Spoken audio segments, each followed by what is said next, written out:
चिट्ठी न कोई संदेश, जाने वो कौन सा देश, जहाँ तुम चले गए, जहाँ तुम चले गए।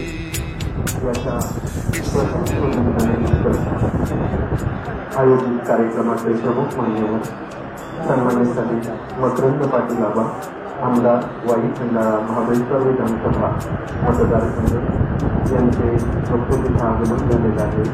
सोबत सन्मान्य सदस्य शशिकांतदादा पिसाळ आदी मान्यवर उपस्थित झालेले आहेत। कृपया सर्व ग्रामस्थ आणि आर्थिक प्रयत्न करणाऱ्या उपस्थितांना विनंती, आपण व्यासपीठाच्या समोर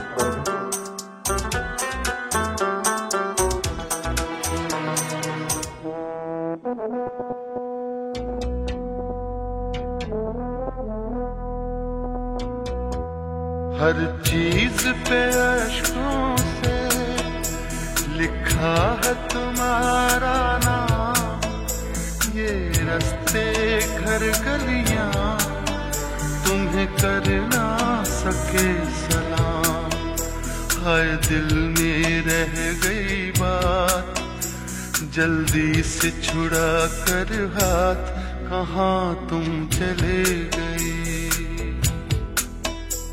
चिट्ठी न कोई संदेश, जाने वो कौन सा देश, जहाँ तुम चले गए, जहाँ तुम चले गए।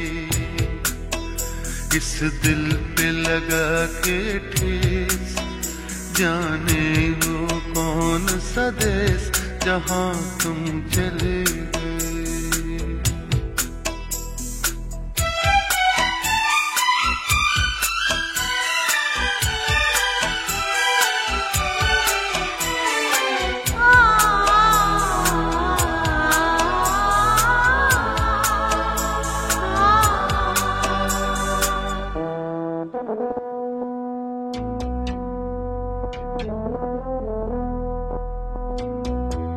अब यादों के कांटे इस दिल में चुभते हैं, ना दर्द ठहरता है, ना आंसू रुकते हैं।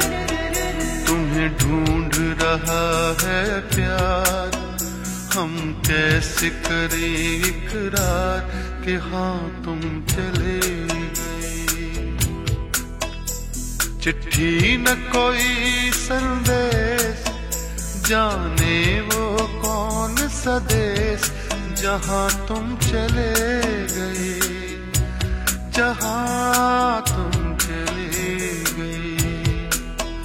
इस दिल पे लगा के ठेस, जाने वो कौन सा देश, जहाँ तुम चले।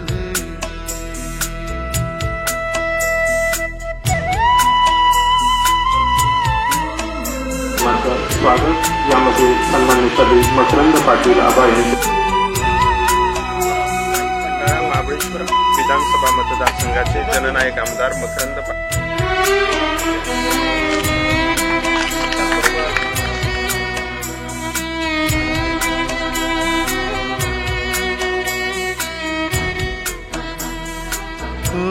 कहाँ तुम चले गए,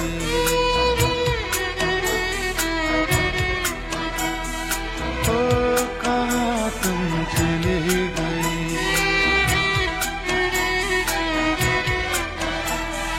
ओ कहाँ तुम चले गए।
स्वर्गीय आशिष शिवाजी भोसले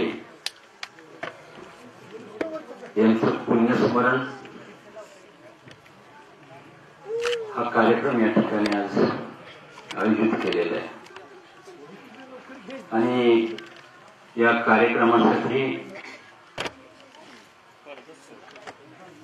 उपस्थित असलेले या कार्यक्रमाचे अध्यक्ष तुम्हा सर्वांचे नेते वै खंडाळा महाबळेश्वर तालुक्याचे आमदार आदरणीय मकरंदजी पाटील साहेब, या कार्यक्रमाचे प्रमुख पाहुणे आदरणीय यशवंतजी पाटील साहेब, त्याचबरोबर या कार्यक्रमाला आवर्जून उपस्थित असलेले गौरी शंकरचे उपाध्यक्ष आदरणीय जगताप साहेब, त्याचबरोबर या कार्यक्रमाला प्रमुख पाहुणे म्हणून उपस्थित असलेले विठ्ठलजी माने सर, या कार्यक्रमाला आवर्जून उपस्थित असलेल्या जिल्हा परिषदेच्या माजी अध्यक्षा अरुणादेवी पिसाळ वहिनी साहेब, या कार्यक्रमाला आवर्जून उपस्थित असलेले या गावचे सुपुत्र कृषीभूषण आदरणीय शशिकांत दादा पिसाळ, या कार्यक्रमाला उपस्थित असलेले या गावचे दुसरे सुपुत्र आदरणीय दिलीप बाबा पिसाळ, वणी पंचायत समिती माजी सभापती, त्याचबरोबर वै तालुका सहकारी सूतगिरणीचे उपाध्यक्ष आदरणीय जाधव साहेब, स्टेजवर उपस्थित असलेले सर्व मान्यवर, या गावचे सरपंच नारायणराव पिसाळ, या ठिकाणी उपस्थित असलेले वाई तालुक्यातून सर्व मान्यवर या ठिकाणी उपस्थित आहेत, या गावातील सर्व ज्येष्ठ श्रेष्ठ ग्रामस्थ, जमलेल्या माझ्या माता बंधू आणि भगिनींनो, आज आशिषला जाऊन पूर्ण 1 वर्ष झालं. खरंच हा कार्यक्रम अतिशय दुःखाचा कार्यक्रम आहे, परंतु ह्या सगळ्या गोष्टी दुःख झालं हे मान्य जरी असलं तरी देखील आशिषनं त्याच्या या छोट्याशा वयामध्ये घेतलेली गरुड झेप, त्याचं पुण्यस्मरण, पुण्य आठवणी, या आठवणींना उजाळा देण्याकरता म्हणून हा कार्यक्रम घेतलेला आहे. तसं जर बघितलं तर कार्यक्रम एखाद्या वयस्कर माणसाचा कार्यक्रम घेण्यामध्ये जो आनंद असतो तो आनंद आज खऱ्या अर्थानं नाही. परंतु आशिषनं थोड्याच दिवसामध्ये त्याचं वय वर्ष 21 आणि 21व्या वर्षी तो आपल्यातून निघून गेला. तो कसा होता, काय होता, हे त्याचं एक पुस्तिका या ठिकाणी तयार केलेली आहे. ती पुस्तिका जर बघितली तर निश्चितपणानं मन प्रत्येकाचं हेलावून जाते की एवढ्याशा वयामध्ये, छोट्याशा वयामध्ये या आशिषनं केलेला हा पराक्रम, त्यानं दाखवलेले त्याचे गुण किती सुप्त गुण होते हे त्याच्यावरून दिसतंय. तो गौरीशंकर मध्ये इंजिनिअरिंग कॉलेजला शिकत होता, परीक्षा देऊन रिटर्न माघारी येत होता आणि त्याचं दुर्दैवानं त्या ठिकाणी परमेश्वरानं त्याच्यावरती घाला घातला आणि तो आपल्यातून आज वर्ष झालं निघून गेला. खऱ्या अर्थानं त्यानं गौरीशंकर मध्ये सुद्धा त्याचं सुप्त गुण दाखवण्याचा त्या ठिकाणी आटोकाट मनापासून प्रयत्न केला. त्याचं जिवंत उदाहरण म्हणून त्या ठिकाणी शिवजयंती उत्सव हा अतिशय डामडावलामध्ये त्यानं करण्याचा प्रयत्न केला. हे आम्हाला सुद्धा माहिती नव्हतं की आशिष हा सातारमध्ये जाऊन छत्रपती शिवाजी महाराजांच्या पुतळ्याला हार घालण्यासाठी गेला असेल हे आमच्या मनामध्ये कधी आलं नव्हतं. परंतु त्याचे फोटो बघितल्यानंतर, ती पुस्तिका बघितल्यानंतर त्या पुस्तिकेमध्ये मी पाहिलं आणि तो खऱ्या अर्थानं की एखादा जसा आमदार असेल, खासदार असेल, मोठा माणूस असेल, त्या माणसाप्रमाणे त्यानं त्या ठिकाणी हार घालण्याचा एक मोठा कार्यक्रम त्या ठिकाणी त्यानं दाखवलेला आहे आणि त्या गौरीशंकरच्या लोकांना एक कशा पद्धतीनं त्या ठिकाणी शिवजयंती साजरी करायचं हे त्या ठिकाणी सांगितलं. गौरीशंकरचे अध्यक्ष माननीय मदनजी जगताप साहेब यांनी सुद्धा फार मोठं त्याचं कौतुक केलं की ह्या वयामध्ये ह्या मुलानं चांगलं संघटन, कुशल संघटन, मित्रत्वाचे संबंध कशा पद्धतीनं करायचं, माणसं कशी जुळवायची, मुलं कशी जुळवायचे हे त्याचं जिवंत उदाहरण आहे मित्रांनो. आणि म्हणून त्याचं मन, आमचं मन, या गावातील लोकांचं मन अतिशय भारावून येत आहे. त्यानं त्याच्या घरामध्ये खूप काही चांगल्या गोष्टी केल्या. जसं बघितलं तर शिवाजीराव भोसलेनं दोन मुलामध्ये आशुतोष आणि आशिष ही 2 मुलं. त्या 2 मुलामध्ये त्यांना मुलगी नसल्यामुळं मुलीची भूमिका उठवण्याचं काम त्यानं अतिशय चांगल्या पद्धतीने केलं. त्याचं जिवंत उदाहरण म्हणून या ठिकाणी सांगावंसं वाटतं. आठवणी ह्या मनातून जात नाहीत. मी वारंवार त्याच्या घरी जात असे. शिवाजीरावांची माझी खास चांगली जवळची मैत्री. वारंवार मी त्यांच्या घरी जायचो. त्या ठिकाणी मी वहिनींना म्हणायचो की वहिनी, खऱ्या अर्थाने तुम्ही तुमच्या मुलांच्या वरती चांगल्या पद्धतीनं संस्कार केलेले आहेत. घरातले संस्कार, आई वडिलांनी जर चांगले संस्कार केले तर निश्चितपणानं मुलं चांगली घडतात आणि तुम्ही चांगली मुलं घडवण्याचा आटोकाट चांगला प्रयत्न केला.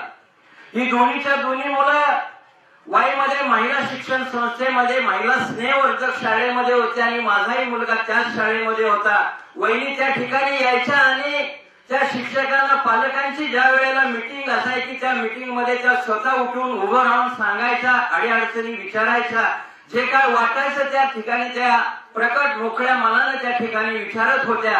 हे माझं अजूनही त्या ठिकाणी म्हणजे कौतुक करावं असं वाटतंय. आणि त्या पद्धतीनं त्यांनी मुलांची काळजी घेतली. म्हणूनच त्यांची दोन्ही मुलं चांगल्या पद्धतीनं इंजिनियर झाले. हा अर्धवट सोडून इंजिनियर होता निघून गेला. हा निश्चितपणानं त्याच्या आयुष्यामध्ये खूप मोठा माणूस झाला असता, परंतु परमेश्वरानं त्यांना अर्धवट साथ दिली आणि मध्येच घेऊन गेले. जो आवडतो सर्वांना तोच आवडतो देवाला, ही जी पूर्वीची एक म्हण आहे ती म्हण या ठिकाणी लागू पडते. ज्या वेळेला वहिनी दवाखान्यामध्ये होत्या, म्हणजे आशिषची आई दवाखान्यामध्ये आजारी होती. आजारी असताना त्यांची सेवा सगळी तो करत होता. घरामध्ये लुटून झाडून चहा करून या सगळ्या गोष्टी तो स्वतः करत होता. ज्या वेळेला शिवाजीराव, त्याचे वडील शिवाजी नाना ज्या वेळेला त्यांचा हात फ्रॅक्चर झाला होता, गाडीवरून पडले होते, तर तो रोज त्यांना आंघोळ घालण्याचा प्रयत्न करत होता. म्हणजे श्रावण बाळानं ज्या पद्धतीनं आई वडिलांची सेवा केली त्याच पद्धतीनं आशिषनं आई वडिलांची सेवा करण्याचा मनापासूनचा प्रयत्न केला. ज्या वेळेला तो परीक्षेला गेला त्या दिवशी सुद्धा त्यानं त्याच्या आई वडिलांना म्हणजे शिवाजीराजे भोसल्यांना स्वतः आंघोळ घालून तो निघून गेला आणि वडिलांना म्हणाला की मी डॅडी लगेच माघारी येतो, परत येतो. आणि परीक्षा दिली आणि डॅडीने त्यांना फोन केला आणि फोन केल्यानंतर त्यांना सांगितलं की मी डॅडी परत फिरलोय, परीक्षा मला चांगली गेलेली आहे आणि थोड्याच वेळामध्ये फोन येतोय की आशिष आपल्यातून म्हणजे ट्रक खाली सापडलेला आहे आणि तो बेशुद्ध अवस्थेमध्ये भोईंज हॉस्पिटलला नेलेला आहे. ज्या वेळेला मला शिवाजीराजांनी नंतर सांगितलं की ज्या वेळेला मला असं समजलं की आशिषला भोईंजमध्ये सिव्हिल हॉस्पिटलमध्ये नेलेलं आहे, याचाच अर्थ त्या ठिकाणी त्याचं काहीतरी वाईट दुर्दैवी घटना झालेली आहे आणि त्याने आंबळला फोडला. आजही तो मी क्षण विसरू शकत नाही. मी मनापासून आज या आशिषला माझ्या वतीनं, गावाच्या वतीनं भावपूर्ण श्रद्धांजली अर्पण करतो. आणि आशिष आपल्यातून निघून गेलाय, परंतु तो आपल्यातून निघून गेला नाही असं मला तरी वाटतं. आमच्या गावातील सर्वच्या सर्व लोकांना असं वाटतंय की आशिष अजूनही तो कुठेतरी आहे आणि त्याच्याच नावानं आज गेले 15 दिवसापूर्वी क्रिकेटचे सामने भरवले, विविध उपक्रम साजरे केले, पुस्तिका आज या ठिकाणी प्रकाशन होणारे आमदार साहेबांच्या हस्ते, त्याचप्रमाणे रक्त गटा महिलांचे रक्ताची तपासणी या ठिकाणी त्या निमित्ताने घेतलेले विविध कार्यक्रम आज या ठिकाणी आपण आयोजित केलेले आहेत. परंतु दुःखाचा कार्यक्रम आहे, जास्त काही मी बोलू इच्छित नाही. मी पुन्हा एकदा गावाच्या वतीने त्यांना भावपूर्ण श्रद्धांजली अर्पण करतो आणि थांबतो. जय हिंद, जय महाराष्ट्र.